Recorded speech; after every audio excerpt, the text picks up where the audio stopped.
로마서 4장 1절에서 9절에 있는 말씀입니다. 제가 한 절, 여러분들이 한 절, 마지막 9절은 함께 합독하도록 하겠습니다. 1절 제가 먼저 읽겠습니다. 그런즉 육신으로 우리 조상인 아브라함이 무엇을 얻었다 하리요?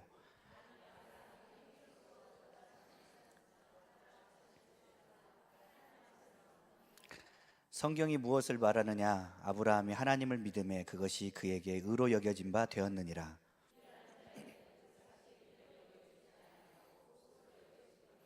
이를 아니할지라도 경건하지 아니한 자를 의롭다 하시는 이를 믿는 자에게는 그의 믿음을 의로 여기시나니,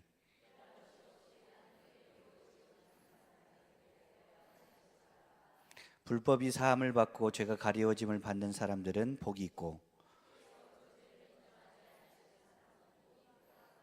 함께 읽겠습니다. 그런즉 이 복이 할레다에게냐 혹은 무할레 자에게도냐, 무릇 우리가 말하기를 아브라함에게는 그 믿음이 의로 여겨졌다 하노라. 아멘. 오늘 말씀을 함께 나누고자 하는 제목은 은혜 안의 행복입니다. 은혜 안의 행복. 오늘 그 본문의 말씀의 내용을 중심으로 제가 제목을 잡았는데요. 6절에 있는 말씀에 보면 일한 것이 없이 하나님께 의로 여기심을 받은 사람의 복에 대하여 다윗이 말한 바. 제가 가진 성경 개역 개정인데 개역 한글에 보시면, 그 한글에 있는 책을 보시면 사람의 행복이라고 나오고 있어요. 행복. 언제 행복하냐 이렇게 물어보면 여러 가지 답이 있으실 텐데, 제가 최근에 오늘 그 제목과 관련돼서 누렸던 그 행복이 하나 있어가지고 잠깐 나누기 원합니다. 저희 집사람이 동태찌개를 되게 좋아합니다. 칼칼한 동태찌개를 되게 좋아하는데, 저희 중문교회 대전일보 앞쪽에 보면 양푼이 동태찌개라고, 누가 또 아시네 또 벌써. 맛집은 통합니다, 그죠? 거의 서로 비슷해요. 거기 가서 이제 동태찌개를 시켜서 딱 먹는데 2인분을 서로 시켰어요. 아이들은 이제 다른 곳에 집에서 또 같이 놀고 있었고, 주일날 이제 예배 끝나고 저희 이제 같이 잠깐 시간을 보내면서 저녁을 같이 먹게 됐는데, 동태찌개를 2인분을 시켰어요. 2인분을 시켜서 먹는데, 저는 이제 좀 속도가 빠르고 저 집사람은 좀 늦으니까 이제 먹게 되는데, 같이 이렇게 한 솥에 이제 먹더라도 자연스럽게 이게 나눠져 있잖아요. 누가 먹어야 될지, 이거 네가 먹어야 될 영역, 내가 먹어야 될 영역이 이렇게 아주 이건 되게 중요한 부분이라 그 영역이 이제 나눠져 있는데, 서로 이제 말은 안 하지만 서로 눈치는 다 있잖아요. 이거는 당신이 먹고 이건 내가 먹고, 내가 먹고 당신이 먹고, 내가 먹고 당신이 먹고. 가끔은 이제 집사람이 이렇게 밀어주기도 하는데, 마지막 딱 한 점이 딱 남았어요. 딱 남았을 때 그거는 이미 저는 먹었기 때문에 집사람 거예요.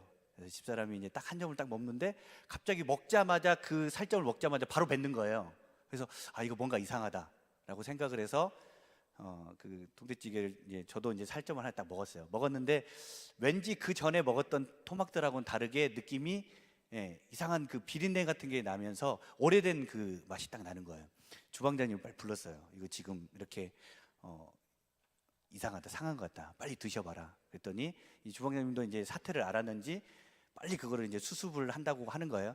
그 상황 가운데 이미 저희는 밥은 다 이제 거의 끝나갔어요. 이제 거의 뭐 5분의 4 이미 다 끝났어요. 이제 국물 몇 번 먹다가 이제 끝나고 이제 가려고 하는데, 이 주방장님이 우리에게 은혜를 베풀어 주셔가지고, 이 한 토막을 먹어서 끝내야 되는 그 상황 가운데 이 한 토막을 버리고 나머지 1인분을 또 싸주셔가지고, 그날 주일날 저녁에 먹고 그 다음날 점심에 한 끼를 또 먹었습니다.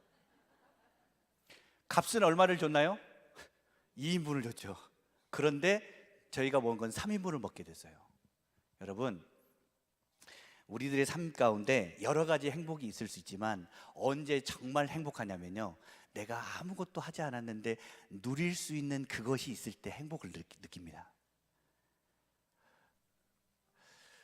내가 그것을 했을 때 느끼는 그 느낌은요, 보람이라고 하고요, 내가 그걸 하지 않았는데 느낄 수 있는 그 행복은요, 여기 성경에서 말하는 진정한 행복이에요. 다윗이 말하는 행복. 행복. 여러분, 예수 그리스도 안에서 이 행복을 누리시기를 주님의 이름으로 축원합니다. 예, 그 값을 그 치른 가운데 2인분의 값 가운데 3인분을 먹었던 그 은혜는요, 예, 지금 생각해도 기분이 좋아져요. 예, 그 어떻게 그 절묘한 그 타이밍의 마지막 그 한 점이, 그죠? 예를 들어 제일 처음에 시작부터 그 한 점이었으면 이게 의미가 별로 없어요. 마지막 다 먹었을 때 그 한 점이 들어가자 1인분이 다시 시작되는 그 느낌. 예. 여러분, 오늘 이 말씀의 본문의 내용은요, 아브라함이 행위를 통하여서 믿음의 조상이 됐냐, 의로운 사람이 됐냐, 다른 말로 의로운 사람이 됐냐, 아니면 하나님의 은혜로 믿음으로 말미암아 구원을 받았냐라는 것을 지금 이 성경은 이야기하고 있습니다. 분명히 이 성경에서 이야기하는 내용의 고백은요, 하나님께서 우리를 의롭다 인정해 주시는 사실로 말미암아 그 행복을 누린다라고 선포하고 있습니다. 예. 그 다윗이 뭐라고 선포했냐면 7절과 8절에 있는 말씀 가운데 이렇게 선포합니다. 함께 읽어보겠습니다. 7절과 8절에 있는 말씀 시작. 불법이 사함을 받고 죄가 가리워짐을 받는 사람들은 복이 있고 주께서 그 죄를 인정하지 아니하실 사람은 복이 있도다 함과 같으니라. 여러분, 성경에서 분명히 말하는 행복은요, 다른 게 아니라 내가 죄를 지었는데 그 죄를 대신하신 그 사실로 말미암아 그 죄값을 용서함 받고 하나님의 자녀가 되고 저 천국의 소망을 가지고 살아가는 사람, 그 사람이 행복한 사람이라 명확하게 성경은 이야기합니다. 여러분, 우리의 믿음의 삶은요, 막연하고 99%고 그게 아니에요. 100%고 확실하고 그게 진리고 시간과 공간을 초월한 진리입니다. 다윗은 왜 이 사실에 대해서 명확하게 확실하게 그렇게 고백할 수 있었을까요? 그것은요, 자신의 삶 속에서 얼마나 자신이 더러운 죄인인지를 그가 깨달은 삶 속에서 그가 이 지금 7절과 8절에 있는 말씀을 고백하게 되었던 거거든요. 결국은 여러분, 예수 그리스도 안에 은혜를 누리는 사람은 어떤 사람이냐면 내가 죄인이라는 사실을 철저하게 내 삶 속에서 고백하는 사람, 그 사람이 행복을 누릴 수 있는 사람이다. 예, 그렇게 이야기하고 있습니다. 결국은 신앙의 성숙은 어디서 오냐면 절대적인 율법, 즉 율법이나 행위로 인한 내 자격으로 공로로 안 되는구나, 진짜 안 되는구나 라는 것을 내 삶 속에서 철저하게 그 고백하는 그 고백이 결국은 신앙의 성숙이라는 걸 여러분 아세요? 내가 하나님의 말씀을 알았기에 그 말씀을 지켜 행하는 것, 그거는 두 번째 문제고요. 첫 번째, 이 행복이 우리 안에 가득 넘치면 나머지는 되어지는 거예요. 여기 권사님들 계시죠? 우리 윗세대의 권사님들이 이렇게 신앙생활을 하셨어요. 신앙은 하는 게 아니라 되어지는 거요. 우리 함께 따라 볼까요? 신앙은 하는 게 아니라 되어지는 거요. 할렐루야. 여러분, 신앙은 예수 그리스도 안에 행복을 누리면 자연스럽게 하나님의 말씀을 지키게 되고 전도하게 되고 어머니 기도에 나오게 되고 하라고 해서 되는 겁니까? 아니죠. 그 행복을 누리면 자연스럽게 내가 무엇을 해야 되는 그 마음이 마음 가운데 가져지게 되죠. 그래서 신앙은 이런 것 같아요. 제가 최근에 자주 설교 가운데 자주 말하는 그 내용이 있는데, 믿음은 바라는 것들의 실상이다. 믿음 생활은 결국은 이거다. 내가 말하고 내가 믿었던 그것이 실제 되어지는 일들을 보고 살아가는 즐거움, 이것이 신앙이다. 곧 그 뒤에 구절에 뭐라고 나와 있어요? 믿음은 바라는 것들의 실상이요 보지 못하는 것의 증거다. 여러분, 보이지 않는 곳 가운데 누가 역사하시는 겁니까? 하나님이 역사하시는 거예요. 내가 믿고 내가 그냥 바라했던 그것을 하나님께서 들으시고, 민수기 14장 28절에 보니까 그 말씀을 들으시고 행하시는데 내가 한 것이 없는데 증거로 나타나는 거예요. 저는 그래서 이렇게 이야기합니다. 신앙생활은 정말 재밌게 해야 되고 진짜 재밌게 하고 즐겁게 해야 된다. 이게 제 지론이에요. 제가 만약에 담임 목회를 하게 되면 우리 교회 앞에다가 할 때가 됐나 보죠. 이런 이야기를 하는 거 보니까 제 교회에다가 딱 해놓을 거예요. 신앙은 정말 재밌게 하고 진짜 재밌게 해야 된다. 여러분, 신앙생활은 진짜 재밌게 하셔야 돼요. 왜냐하면요, 그 재밌게 하지 않는 모습이 아이들이 믿음을 따라가지 않습니다. 여러분들이 그 삶 안에서 믿음을 즐겁고 기쁘고 재밌게 그 삶을 살아가는 모습을 통해서 아이들이 그 유산을 받지요. 그렇지 않으면 받지 않습니다. 신앙생활은 결국은 하나님께서 우리에게 주신 것을 믿음으로 선포하고 그것이 실제되어지는 걸 보는 거예요.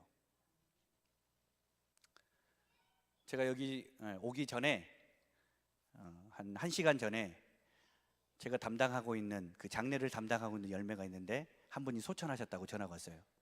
60세신데 폐암 말기로 60세 됐는데 2년 동안 사시다가 지난주 주일날 오전에 제가 가서 입원실이 있으면, 충대에서 입원하셨는데 입원실이 있으면 임종실이 옆에 있대요. 그래서 여기서 이렇게 임종실 옮기셨어요. 그리고 난 다음에 주일하고 지금까지 4일을 사시다가 소천하셨는데, 예수님 믿으셨죠? 우리 집사님이시니까. 그 믿음의 삶을 살아가는 가운데 여러분 잘 생각해 보시면 아주 재밌는 사실이 있어요. 여러분, 예수 그리스도를 마음의 주인으로 모시고 죽으면 어떻게 되죠? 천국을 가게 되죠. 그죠? 그렇게 우리가 신앙생활 가운데 예수님 믿으면 죽어 천국 간다, 이걸 계속 말하고 살잖아요. 그죠? 근데 그게 실제가 되는 날이 오나요, 안 오나요? 그날이 온다니까요. 우리가 말하는 그날이 온다니까요.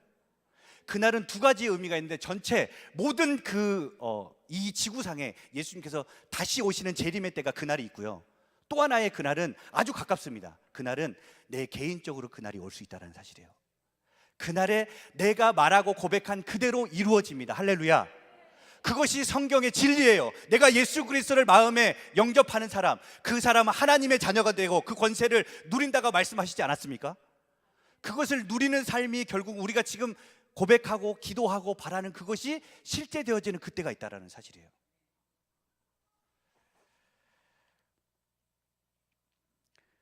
제가 이 본문 말씀을 이렇게 정하게 됐던 계기가 하나 있었는데요. 유튜브를 보다가, 유튜브에 보니까 이제 말씀을 준비하다 보니까 그 목사들은 책도 보지만 유튜브도 보고 TV도 보고 여러 가지 다 봐야 돼요. 봐야 되는데 별로 표정이 별로 그러면 안 될 것 같더라고. 유튜브를 보는데 그 유튜브에 검색을 하다가 만족 지연 능력이라는 그 단어를 제가 이렇게 검색을 하게 됐어요. 우리 이제 한국에서는 뭐로 이게 이제 유명하냐면 마시멜로 실험이라고 이렇게 이제 아는 분들이, 유아 교육이나 아이들의 지대한 관심을 가지신 분들은 이게 뭔지를 아실 거예요. 마시멜로 이야기. 아시죠? 몇 분이 끄덕이시는데 그분들이 맞는 것 같은데, 그 만족 지연 능력이라는 그 실험이 뭐냐면 4살에서 5살 된 그 아이들을 데리고 실험을 합니다. 무슨 실험을 하냐면, 여기에다가 종을 하나 갖다 놓고 그 앞에다가 자기가 가장 맛있어하는, 가장 맛있어하는 게 초콜릿이 될 수도 있고 마이쮸가 될 수도 있고, 그죠? 마이쮸 젤리가 될 수도 있고 카라멜이 될 수도 있고, 그 마이쮸를 주고 난 다음에 10분의 시간을 줍니다, 그 아이들에게. 그리고 10분 동안 만약에 그것을 꾹 참고 있으면, 그 앞에 있는데 그걸 안 먹고 꾹 참고 있으면 이거 하나를 더 줄게 라고 이야기를 하고 실험을 시작합니다. 그 실험을 대상하는 아이들이 4살에서 5살이에요. 몇 분 동안이요? 10분 동안. 이거 쉽지 않습니다. 이게 엄청난 시험이에요. 이게 어른들에게는 실험이지만 그 아이들에게는 시험이에요, 시험. 그죠? 엄청난 지대한 시험이 온 거죠. 그 이제 유튜브에 보시면 이제 나오는데, 그 앞에 이제 자기가 제일 좋아하는 걸 하나를 놓고 이렇게 이제 보는 거예요. 그러니까 이제 여러 아이들 부류가 나타나는 거예요. 그 중에는 시작하자마자 선생님이 설명을 하고 있어. 이렇게 참으면 네가 저 좋아하는 하나를 더 줄게. 땡 눌러버려 바로. 이게 땡 누른다는 건 뭐냐면, 이 땡 누르면 끝나는 거예요. 안 누르고 10분을 기다려야 돼. 이 누르는 순간 그건 그냥 먹을 수 있지만 그 다음 하나는 못 먹는 거예요. 그러니까 이 만족 지연 능력이 뭐냐면, 지금의 내가 하고 싶은 것을 참아서 그 큰 보상을 이루는 거예요. 큰 보상을 위해서 당장의 이 유혹들을 참아내는 거예요. 시작하자마자 누르는 애가 있거나, 아니면 문 닫고 나가자마자 바로 누르는 애가 있거나, 옆에서 엄마가 그걸 지켜보고 있어요. 모니터로 지켜보고 있어요. 어떤 그 중에는 어떤 아이가 있었냐면 그 조그만 그 초콜릿을 먹으면 안 된다 그랬으니까, 근데 이제 다 먹는다는 전제가 없으니까 이거를 10분 동안 뜯어서 먹는 거예요. 이렇게 10분을 버텨내는 거예요. 네. 그래가지고 또 받은 아이도 있었고. 그런데 제가 이 실험을 보면서 어떤 걸 알게 됐냐면, 이 실험을 이제 한 이유가 있어요.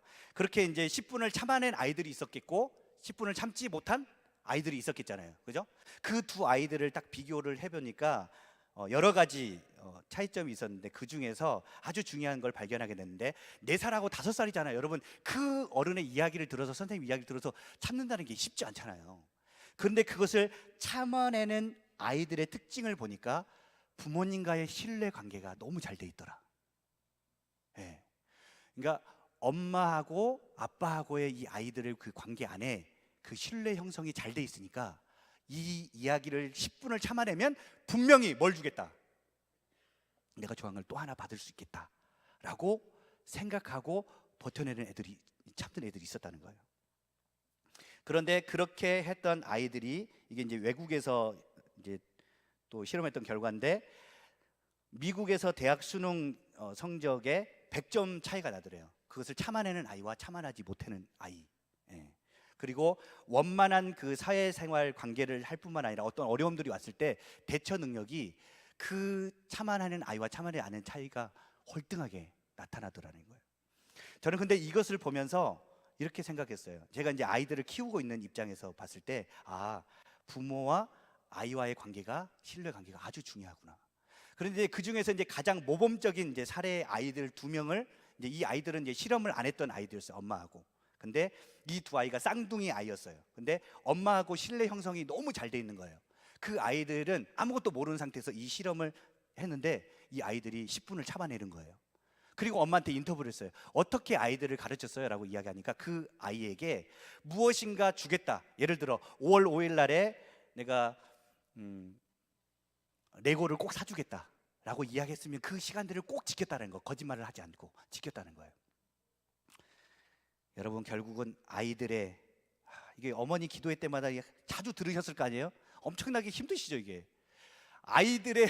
아이들의 성숙과 아이들의 관계는 누구에게 달려있다?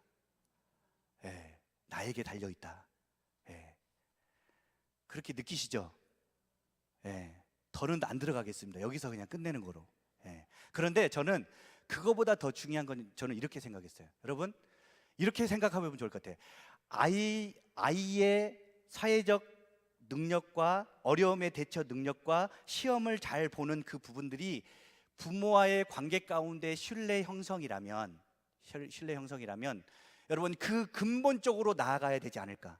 저는 그 부모에 대한 이야기는 저는 전문가가 아니기 때문에 못해요. 못해요. 몰라요. 하라 그래도 못해요. 그런데 제가 지금 함께 나누기를 원하는 건 그거예요.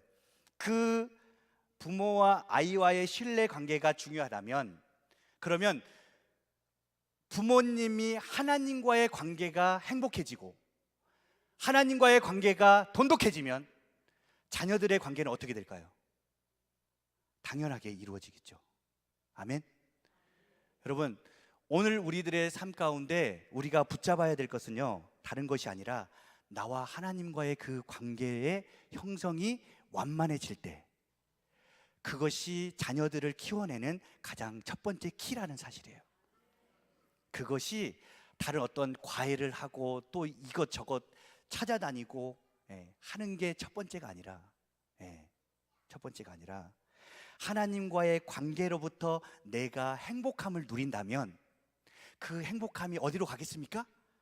당연히 아이들에게 가겠죠. 그리고 그 가족에게, 가족 공동체 안에 자연스럽게 간다라는 사실입니다. 할렐루야. 그것을 말씀드리고 싶었어요. 그래서 제가 이렇게 생각해 봤어요. 한 자녀의 스토리는 부모의 관계 가운데 형성되지만 한 거룩한 신앙인은 하나님과의 관계 가운데 형성된다. 한 자녀가 잘 되는 것은 부모의 관계 가운데 있지만 그 한 사람의 거룩한 사람, 하나님의 성도, 귀한 사람들이 성숙해 나아가는 것은 하나님과의 바른 관계 가운데 이루어져 나아간다. 라는 사실입니다. 제가 요즘에 우리 새벽 예배 때 예레미야를 계속 그 말씀을 나누고 있는데요. 예레미야 선지자가 계속 하나님 앞에 간절히 고백하고 기도하는 것이 결국은 뭐였냐면, 하나님 이 백성들이 아무리 가르쳐도 돌아오지 않습니다. 그리고 결국 하나님이 심판을 명령하겠다고 말씀하실 때 하나님께서 이렇게 말씀하세요. 너희들이 악을 행했잖아. 여러분, 하나님 앞에서 우리가 악이 어떤 게 악입니까? 우상 숭배한 게 악입니까? 바알을 숭배한 게 악이에요? 나무에게 절한 게 악입니까? 돌을 보고 나의 소원을 비는 게 악이에요? 아니에요. 성경은 그것을 악이라고 말하지 않아요. 네.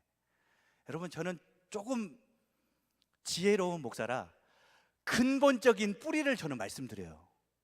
잘 생각하세요, 여러분.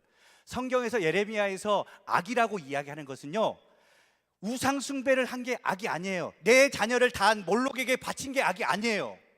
무엇이 악이라고 이야기하냐면 예레미야 2장 13절의 말씀에 보면 그 악은 다른 게 아니라 나를 경외하지 않는 것, 나를 버린 것이 악이다라고 말씀하세요. 네, 죄송합니다. 2장 19절에 있는 말씀이에요.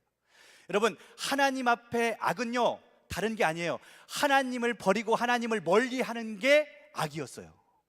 그 악으로부터 뭐가 시작됩니까? 우상숭배가 시작되는 거죠. 그 일들로 인해서 또 다른 범죄를 하게 되죠. 네. 행음을 하게 되고 이웃 여인들에게 간음을 하게 되고 다른 사람들 쳐다보게 되고, 그 쳐다보게 되는 근본은 무엇입니까? 여러분, 은혜 안에서의 행복을 누리지 못하니까 다른 데 눈짓을 주고 그렇게 살아가게 되는 거예요. 하나님이 보실 때는요, 우상 숭배가 중요한 게 아니라 그 우상 숭배 안에 나 자체를 버린 것, 나를 경외하지 않는 것, 그것을 악이라고 말씀하셔요. 이렇게 찬양을 하고 있는데 딱 들어왔는데 들어오는 순간 갑자기 눈물이 팍 나는 거예요. 되게 신실하죠. 이렇게 말하면 전혀 은혜가 안 되죠. 근데 제가 두 가지를 생각했어요. 첫 번째는 이 어머니 기도회가 상당히 뜨겁다. 아멘을 기도하시는 어머니가 모였기 때문에 상당히 은혜가 있다라는 게 첫 번째. 또 하나는 이 부족한 종을 하나님이 이런 데서 이렇게 말씀을 또 전할 수 있는 걸 주셨다라는 감격과 여러 가지가 있었어요. 여러분, 결국은 우리가 하나님 앞에 정말로 하나님 앞에 나아갔을 때 우리가 뭔가 떠나가 있는 부분들이 있지 않습니까? 하나님만을 바라보며 살았던 그때가 있지 않으셨습니까? 하나님 한 분만으로 정말 만족하는 그때가 있지 않으셨습니까? 여러분, 왜 이스라엘 백성들이 그렇게 범죄함으로 나아갔을까요? 딱 한 가지입니다. 예수 그리스도 안에서 뭘 누리지 못하니까, 행복을 누리지 못하니까. 그 행복을 어디서 찾는 거예요? 보이는 모습을 가지고 찾고 그곳에 나아가 있다라는 사실이에요. 여러분, 주님 안에서 행복을 누리시는 믿음의 신앙인들 되시기를 주님의 이름으로 축원합니다. 김연아 선수를 너무나 여러분 잘 아시죠? 김연아 선수로 말하면 피겨스케이트의 거의 뭐라고 이야기하죠? 여왕이라고 하죠, 여왕. 근데 그 김연아 선수의 인터뷰를 제가 잊지 못하는 그 한 멘트가 있어요. 이 김연아 선수가 세계 신기록을 11번을 가로치웁니다. 11번의 기록을 갈아치워요. 본인들의 딸이 아니니까 전혀 감동이 없죠. 이게 내 딸이었으면 난리 난 거거든. 그죠? 한박교회 막 담임 목사님들 광고 해달라고 하고, 그죠? 우리 집에다 갖다 붙이고, 우리 만약에 건물 있다면 건물에다도 갖다 붙이고, 시골 부모님께다 갖다 붙였을 텐데, 그죠? 그렇게 유명하고 그렇게 실력이 좋았던 김연아 선수가 11번의 기록을, 세계 신기록을 갈아치워요. 그런데 그 중에서 놀라운 사실은요, 자신의 기록 안에서 8번을 기록을 또 갈아치워요. 아주 대단한 선수죠. 이 대단한 선수인데, 한 번은 거의 이제 피겨 스케이팅 선수들은 아주 그 뼈가 이해하고 들으세요. 아주 야들야들할 때, 그죠? 야들야들할 때 이게 모양이 돌아가요. 이제 뻣뻣해지면 이게 모양이 안 돌아가요. 그 모양이 안 나와. 그러니까 아주 젊을 때 그 순간, 그 피크 시간, 그때 이제 선수 생활을 하는데 거의 이제 은퇴가 될 때가 됐던 것 같아요. 이 인터뷰가. 아주 그 기자도 재밌는 그 기자였던 것 같은데, 인터뷰를 김연아 선수에게 했어요. 김연아 선수는 만약에 은퇴를 하고 나면 가장 먼저 하고 싶은 게 뭐예요? 라고 물었어요. 여러분, 김연아 선수를 그 스포츠로도 아주 역량이 있지만 그 선수가 너무 예쁘잖아요. 그래서 광고계에서는 거의 블루칩이잖아요. 그죠? 예. 블루칩인데 그런 명예와 그러한 실력을 가지고 있고 돈은 말할 것도 없이 많겠고, 그죠? 그랬던 선수가 은퇴를 하고 난 다음에 가장 첫 번째 하고 싶은 게 뭐냐고 이 기자가 물었어요. 근데 그 답을 제가 잊을 수가 없어요. 예, 뭐라 그랬냐면, 여러분 뭐라고 그랬을까요? 상상을 좀 해보세요. 만약에 내가 그리고 내 자녀들이 그러한 선수가 됐다면 딱 하루만 주어진다면 뭘 하고 싶을까? 은퇴를 하고 난 다음에 예. 예? 먹고 싶은 거 마음대로 먹을 수 있도록, 그렇죠? 몸을 관리를 해야 되니까 여러 가지가 이제 답을 하실 수 있겠지만, 그 선수가 뭐라 그랬냐면, 김연아를 알지 못하는 곳에서 딱 하루만 살아봤으면 좋겠다. 슬프죠, 여러분.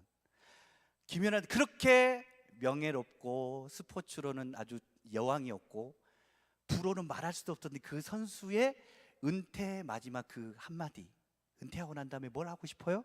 김연아를 모르는 그곳에서 딱 하루만 살고 싶습니다. 여러분, 그 하루를 여러분들은 마음껏 살고 계시잖아요. 예, 마음껏 살고 계시잖아요. 할렐루야. 여러분, 꼭 그걸 찍어 먹어봐야 그게 거식인지 된장인지 아시겠습니까? 지혜로운 사람은 그곳을 가지 않지만 그곳을 간 것처럼 살아가는 게 지혜로운 사람 아니에요?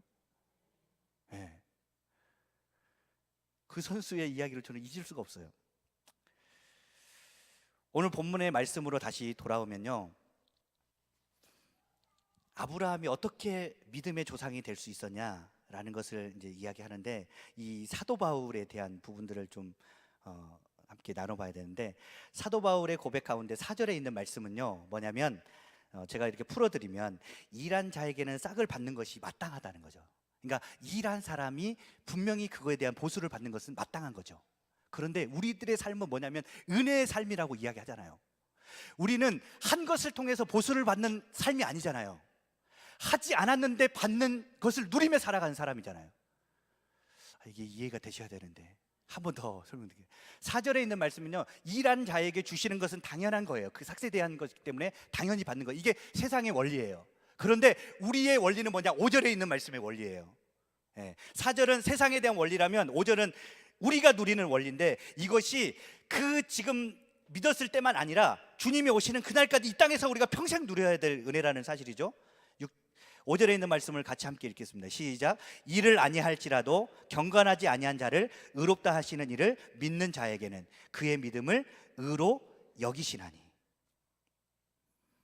여러분, 일을 한 것에 대한 보수를 받는 건 당연한 거죠. 그런데 성경은 5절을 말씀합니다. 우리가 왜 은혜 안에서 행복을 누릴 수 있느냐? 일하지 않았는데 그 삭스를 준다라는 거예요. 이게 그러니까 여러분, 세상의 논리 가운데 너무 찌들어 사시면 이 은혜의 논리가 잘 이게 와닿지가 않아요. 이해되세요? 우리가 믿는 그 믿음은요, 우리가 일하지 않았지만 받는 믿음의 삶을 살아가는 거예요. 아멘? 그것이 은혜 안에서 누리는 행복이라고 다윗은 이야기하고 사도 바울은 우리에게 이야기해 줍니다. 여러분, 정말 이걸 믿으세요? 보세요. 정말 이거는 말이 안 돼요. 5절에 다시 제가 설명해 드릴게요. 일을 아니할지라도, 그러니까 일하는 사람은 일을 안 하지만 우리는 경건한 사람이다, 경건하지 않는 사람이다. 경건하지 않는 사람이다. 그런데 경건하지 않아요. 에베소서 2장의 말씀에 보시면, 우리가 욕심을 따라 우리들의 원하는 대로 살았던 인생, 허물과 죄로 죽었던 사람이라고 분명히 이야기했잖아요. 그렇게 살았던 사람이에요. 경건하지 않아요. 그런데 의롭다 하시는 이를 믿는 자에게는 그의 믿음을 의로 여기신다. 여러분, 오늘 이 본문의 말씀의 내용은요, 아브라함이, 다른 말, 우리 말로 쉽게 말하면 아브라함이 언제 믿어서 하나님의 나라 백성이 됐냐라는 것을 지금 묻는 거예요. 아브라함이 언제, 그러니까 아브라함이 이삭을 바쳤을 때 하나님의 백성이 됐냐? 아니면 하나님께서 부르셨을 때 그 삶에 믿음으로 반응하고 움직이며 시작했던 그 순간 구원에 이른 것이냐? 그것을 지금 설명하고 있거든요. 결국은 일을 아니했을지라도 그 일을 하지 않았는데 그 사람을 의롭다 여기시는 그 사람을 믿는 믿음이 의로 말미암아 구원에 이르는 것이요, 또한 그것이 하나님의 백성들이 누려야 될 은혜라고 성경은 이야기합니다. 여러분, 그 은혜를 누리시길 바랍니다. 저희 형님이 저에게 이야기를 해줬을 때 한 3주 전에 이야기를 해줬어요. 그리고 난 다음에 제가 기도를 하는 가운데 계속 한 단어가 떠올랐어요. 어머니 기도에 가서 말씀을 전해야 된다고 생각할 때 계속 한 단어가 떠올랐는데 그게 뭐였냐면 믿음의 재정립이었어요. 믿음의 재정립. 여러분, 기독교와 세상 종교를 이렇게 딱 절반으로 해서 나눠서 설명을 드린다면 이거예요. 세상의 종교는요, 4절에 있는 말씀과 똑같습니다. 우리가 어떻게 했는지에 따른 결과에 따른 구원이 이루어져요. 그들이 말하는 구원, 이해되시죠? 그들이 말하는 구원은 처음부터 시작해서 끝까지 다 살아본 다음에 이 사람이 구원을 받을 사람인지 아닌지, 그 사람들이 말하는 구원을 말씀드리는 거예요. 그래서 구원에 이르러요. 그런데 성경이 말하는 구원은 그렇지 않습니다. 믿는 그 즉시 구원이 이루어집니다. 할렐루야. 그것이 어떻게 우리 안에 가능하냐 이거예요.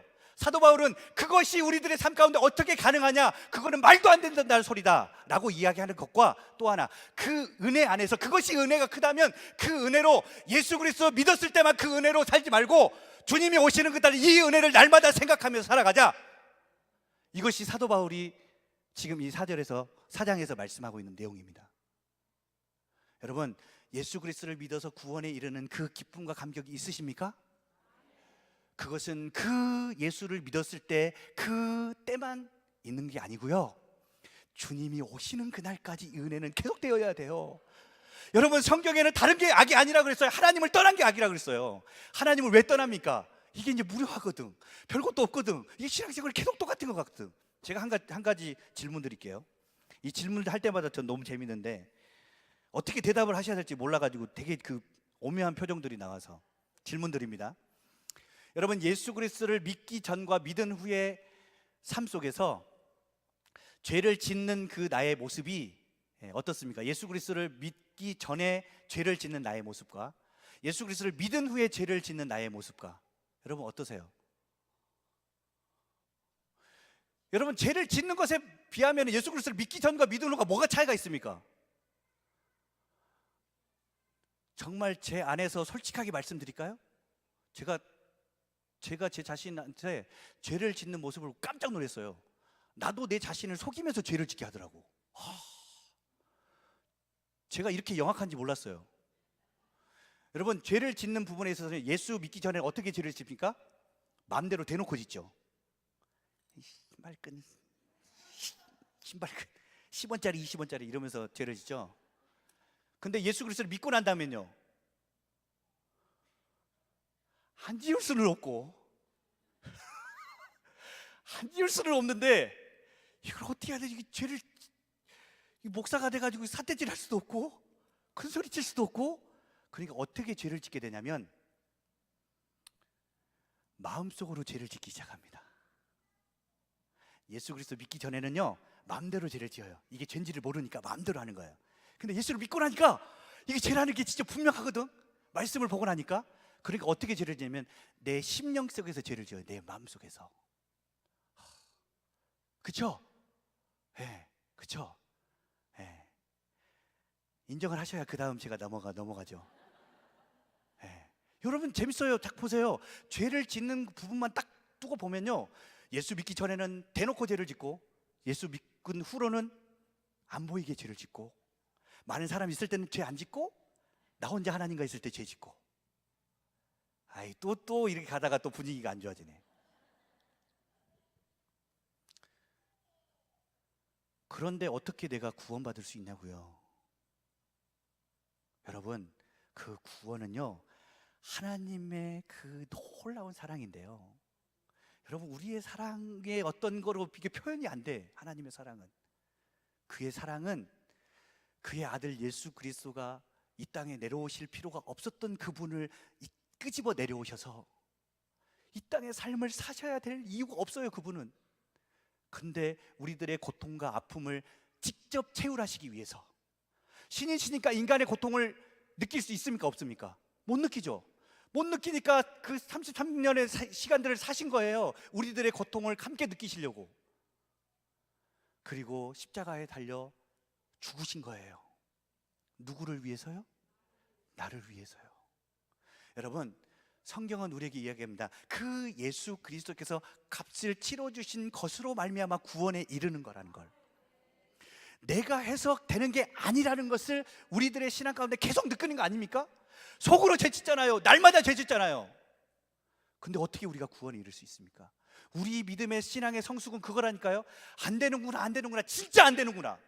나 같은 인간은 절대 구원받을 수 없는 인간이라는 것을 철저하게 느끼는 것, 그것이 신앙의 성숙이에요. 여러분, 11조 많이 하는 것, 11조 5만 원에서 10만 원 하는 것, 그것이 신앙이 좋아지는 게 아니고요. 예배를 드리다가 새벽 예배 드리는 그것이 신앙이 좋아지는 게 아니고요. 내가 안 되는구나, 나는 절대 안 되는구나, 나는 정말 가망성이 없는 사람이구나, 이걸 느끼는 것이 여러분 믿음의 성숙이에요. 그렇기 때문에 하나님께서 그의 귀한 아들 예수 그리스도를 보내시고 우리 위해서 죽으신 거예요. 그리고 그 값을 완전히 치르신 거예요. 할렐루야. 로마서 3장 24절에 있는 말씀을 우리 한 페이지만 뒤로 넘어가면 찾을 수 있으니까요, 함께 찾아보겠습니다. 로마서 3장 24절.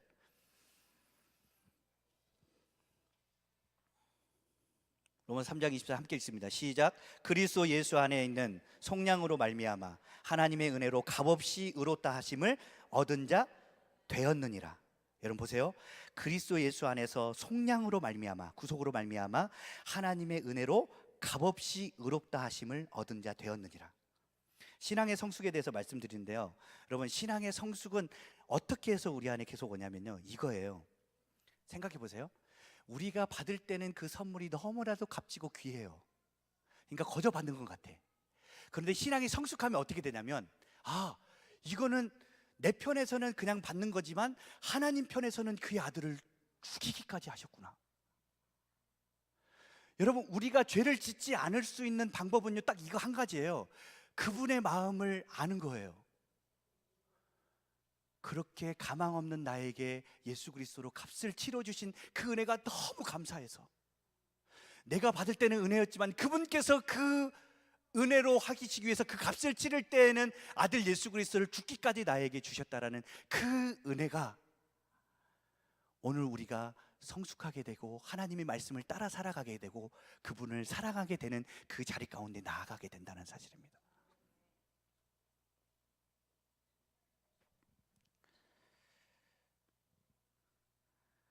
그래서 다윗은 이렇게 고백했어요. 결국은 이 땅에서의 행복은 어떤 사람이 행복하냐, 이거예요. 7절과 8절에 있는 말씀에 그 불법이 사함을 받고 죄가 가리워짐을 받는 사람이 정말 행복한 사람이다. 이 땅에서의 성공을 위하여, 이 땅에서의 명예를 위하여, 이 땅에서 부를 가지고 살았던 그 사람, 그 전도자가 이야기하지 않습니까?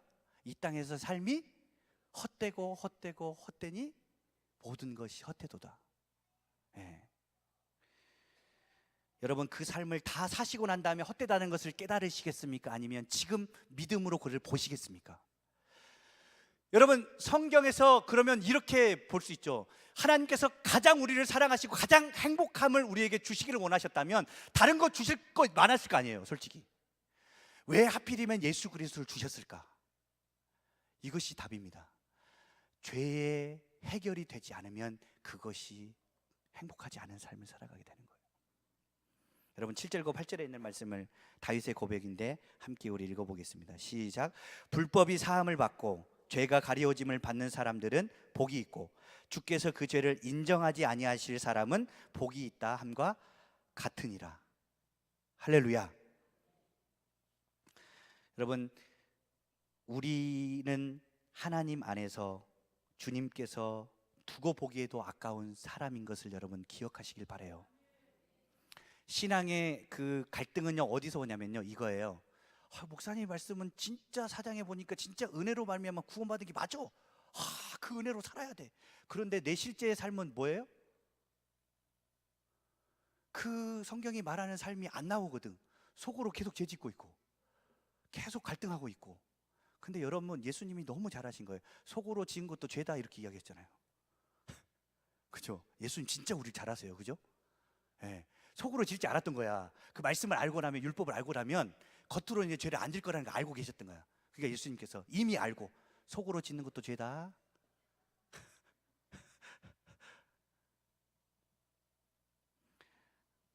여러분, 하나님께서 우리에게 허락하여 주시는 그 은혜는 그냥 거저 받은 것 같지만 절대 하나님 편에서는 거저 주신 게 아닌 것을 여러분 알아가시며, 그 은혜가 얼마나 존귀한 것인지를 깨달아 알아가는 즐거움이 있기를 바랍니다.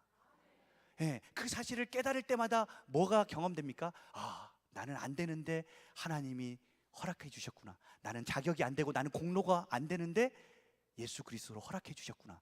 이것이 예수 그리스도를 믿을 때만이 아니라 우리가 예수 그리스도 오실 때까지 이 사실을 계속 반복하면서 하는 거예요. 결국은 다른 게 더 있으면 제가 가르쳐드리고 있는데 더 있지가 않아. 이게 다야. 예수 그리스도의 그 은혜를 더욱더 깊이 하라고. 그래서 사도 바울이 이렇게 이야기했나 봐요. 예수 그리스도의 넓이와 길이와 높이와 깊이를 알아가기를 원한다. 나는 예수 그리스도의 가장 그 지식 중에 가장 고상한 지식, 예수 그리스도를 아는 지식 가운데 나아가길 원한다. 그것이 사도 바울의 고백이요, 우리들의 삶의 고백이 되어야 된다는 사실입니다. 한 가지 예화를 드리고 말씀을 마치기를 원하는데요, 여러분들이 그 고민들을 하실 것 같아서 제가 말씀을 드리는 거예요. 아까 말씀드린 것처럼 의인의 삶을 살아가고 악인의 삶을 살아가. 근데 예수 그리스도로 말미암아 구원에 이르게 되었어요. 근데 나는 지금도 계속 죄인과 괴수와 같은 삶을 계속 살아가고 있어요. 그럴 때마다 여러분, 그 두 가지의 그 갭 안에서 복음이 선포되어져야 돼요. 복음이 선포되어져야 거기서 벌떡 일어나게 돼요. 여러분 아시겠지만 저희 부모님을 그 한 해 다 잃으면서 제 개인적으로 아주 어려운 시간들을 보내는 가운데 제가 주님 안에서 다시 벌떡 일어서는 그 모습을 제가 발견하게 됐어요. 여러분, 그 어머님을 보내드렸을 때 마음속에 어땠겠어요? 아무것도 하기가 싫더라고. 아무것도 하기가 싫고 그냥 시골에 그냥 내려가고 싶고 그냥 다 모든 걸 놓고 싶더라고요. 여러분, 그 마음 가운데 내가 이렇게 딱 그 마음을 딱 놓을 때, 오픈할 때 누가 공격해 오기 시작하죠? 사단이 딱 공격해 오기 시작해요. 딱 사단이 뭐라고 딱 공격해 오냐면, 네가 그래도 목사야? 그렇게 살아가는데 네가 그게 목사야? 라고 사단이 계속 공격해 와요. 제가 그때 평소에 암송하고 또 복음을 증거할 때마다 전하던, 설교할 때 전했던 그 말씀 한 구절이 나를 갑자기 확 이렇게 세우는 거예요. 로마서 5장 8절 말씀, 우리가 아직 죄인 되었을 때 그리스도께서 우리를 위하여 죽으심으로 하나님께서 대한 우리의 사랑을 확증하셨느니라. 제가 그 상황 가운데 있으면 여러분 완전히 죄인 아닙니까? 목사가 아무것도 못하겠다고 툴툴거리면서 예배도 가기 싫어, 설교도 하기 싫어, 아무것도 하기 다 놓고 싶고, 내 사명도 놓고 싶고, 나의 부르심도 다 놓고 싶어. 그 상황 가운데 완전히 그 사단이 볼 때 죄인 아닙니까? 완전히 정죄하기 아주 좋은 딱 상황 아니에요? 그러니까 사단이 딱 공격해 오는 거예요. 그때 제가 딱 선포했어요. 나는 의인 되었을 때 하나님께서 예수 그리스도 보내주신 게 아니라 나 죄인 되었을 때 보내셨어. 이미 보내셔서 그 사랑 확증하셨어. 그것을 제 마음속에 딱 선포하는 순간 제 영이 다시 확 살아나는 걸 경험하게 됐어요. 여러분, 예수 그리스도 안에 이 놀라운 행복과 은혜를 누리시길 주님의 이름으로 축원합니다. 의인과 악인의 삶을 살아가는 가운데 결국은 그러면 이렇게 이야기하시는 분들이 있어요. 목사님, 그러면 예수 그리스도 말미암아 모든 죄가 다 용서함 받았으면 마음대로 살아도 되겠네요? 여러분, 마음대로 안 사라지죠. 그게 사라질 수가 없어요. 그 은혜를 알면 사라질 수가 없죠. 내 아버지가 보낸 그 예수 그리스도와 맞바꾼 나의 삶인데 그게 어떻게 가능합니까? 저는 그럴 때마다 이 예화를 설명해요. 영국에서 왕자를 교육할 때 왕자를 교육할 때 왕자가 있으면 그 옆에 누가 있냐면 그 왕자가 잘못했을 때 맞는 노예가 한 명 있어요. 왕자를 그렇게 교육한대요. 제일 처음에는 왕자가 이제 어리니까, 이 왕자가 크면 결국 뭐가 됩니까? 왕이 되죠. 왕이 되는데 이 왕자를 교육할 때마다 왕자가 잘못하면 왕자가 지적을 받거나 맞는 게 아니라 이 노예를 계속 맞는 거예요. 이 노예는 그냥 맞는 거예요. 왕자 때문에 대신 맞는 거예요. 왕자가 어렸을 때는 너무 재밌는 거야. 왜냐하면 내가 잘못해도 누가 맞으니까. 얘가 맞으니까 해. 또 늦어야지. 선생님이 이야기하면은 그냥 숙제하지 말아야지. 8시에 오라 그러면 8시 5분에 가야지. 왜? 내가 안 맞으니까. 애가 맞으니까. 얼마나 좋아. 그런데 이 왕자가 장성하면서 저 맞은편에 있는 노예가 내 마음속에 들어오기 시작하는 거예요. 저 아이가 왜 맞아야 되지? 저 아이가 왜 꾸지람을 들어야 되지? 왜 숙제를 안 했는데 매를 맞아야 되지? 라고 이 아이에 대한 연민의 정이 생기기 시작합니다. 그러면서 이 아이를 향한 사랑의 마음이 생기게 돼요. 그 노예를 향한 사랑하는 마음이 생기면 어떻게 되냐면 그때부터는 내가 시간을 다 지키게 돼요. 그리고 선생님 말을 잘 듣게 돼요. 여러분, 하나님께서 우리를 믿음 안에서 살아가게 하시는 방법이 이 방법이에요. 네가 잘못했지만 내 아들 예수 그리스도로 말미암아 이미 2000년 전에 용서함 받았어. 네가 믿음으로 말미암아 구원에 이르게 된 거야. 근데 여러분, 내가 잘못했을 때 때린 것보다 이 사람 맞는 게 더 고통스러운 거 아세요? 하나님, 저를 그냥 때려주세요. 저를 그냥 해주세요. 아니야. 이미 2000년 전에 나의 사랑하는 아들 예수 그리스도로 너의 죄값을 다 용서하였어. 여러분, 그 두 가지의 그 마음 속에서 신앙이 자라나는 거예요. 내가 자유롭게, 내가 누가 하지 말라 그래도 하나님을 향하여 나아가게 되는 거예요. 하나님을 전심으로 예배하게 되는 거예요. 하나님을 전심으로 찬양하게 되는 거예요. 하나님 앞에 내 연약함들을 있는 모습 그대로 내어놓는 거예요. 여러분, 예수 그리스도 안에서 이 놀라운 은혜를 누리며 성경이 말하는 그 행복을 누리며 살아가는 우리 믿음의 식구들 되기를 주님의 이름으로 축원합니다. 할렐루야!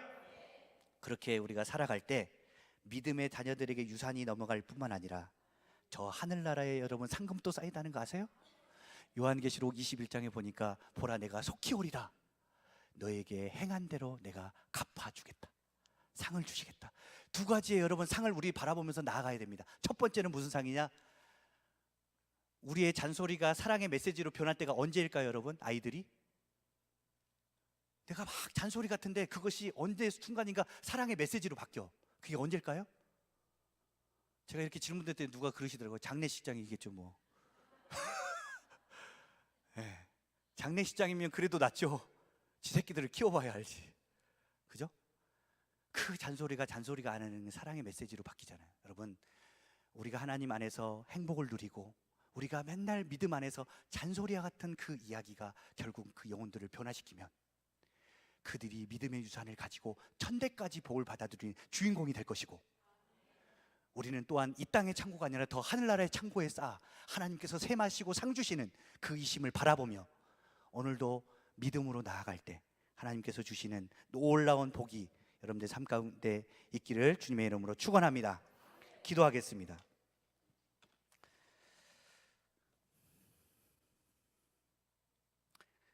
하나님 아버지,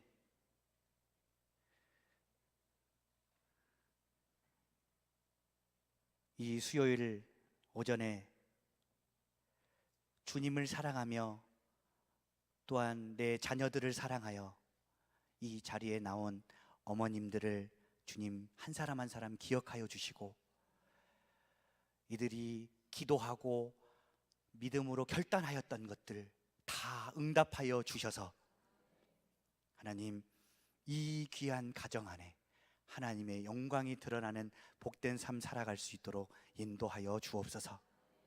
주님, 주님께서 들리는 대로 행하신다 말씀하셨사오니 이 시간 우리가 기도하고 선포하는 것, 그것이 그대로 이루어지는 놀라운 역사를 기대하게 하시고 믿음의 인내를 주셔서 하나님 끝까지 주님 바라보며 승리하며 살아갈 수 있도록 인도하여 주시옵소서. 감사드리며 살아계신 예수 그리스도의 이름으로 기도하옵나이다. 아멘.